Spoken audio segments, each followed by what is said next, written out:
రాజకీయాల్లో స్టాక్ మార్కెట్లో అదృష్టం ఎప్పుడు కలిసి వస్తుందో చెప్పలేం. కానీ వస్తే అన్నీ ఒకేసారి కలిసి వస్తాయి. టీడీపీ అధినేత ఆంధ్రప్రదేశ్ కాబోయే ముఖ్యమంత్రి చంద్రబాబు నాయుడుకు ఇప్పుడు అంతా కలిసి వచ్చే కాలమనే చెప్పాలి. ఆంధ్రప్రదేశ్లో టీడీపీ కూటమి ఎవరు ఊహించిన స్థాయిలో విజయాన్ని దక్కించుకొని సంచలనం సృష్టించింది.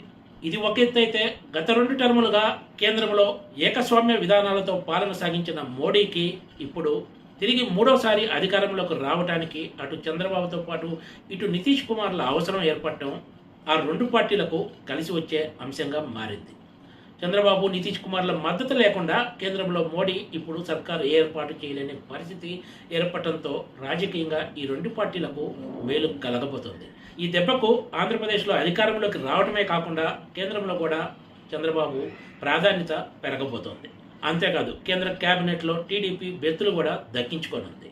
ఆంధ్రప్రదేశ్లో పూర్తి చేయాల్సిన రాజధాని అమరావతితో పాటు అత్యంత కీలకమైన పోలవరం ప్రాజెక్టులు ఉండటంతో కేంద్రంలో భాగస్వామిగా ఉండటం ఖచ్చితంగా ఎంతో కొంత ఉపయోగపడుతుందని టీడీపీ భావిస్తోంది.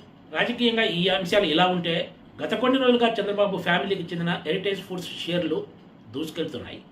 గత 5 రోజులుగా స్టాక్ మార్కెట్లో ఇవి దుమ్ము రేపుతున్నాయనే చెప్పొచ్చు.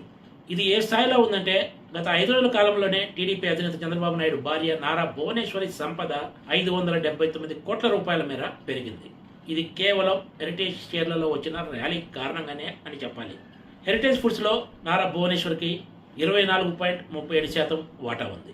గత 5 రోజుల కాలంలో ఈ కంపెనీ షేరు 262 రూపాయల మేర లాభపడింది.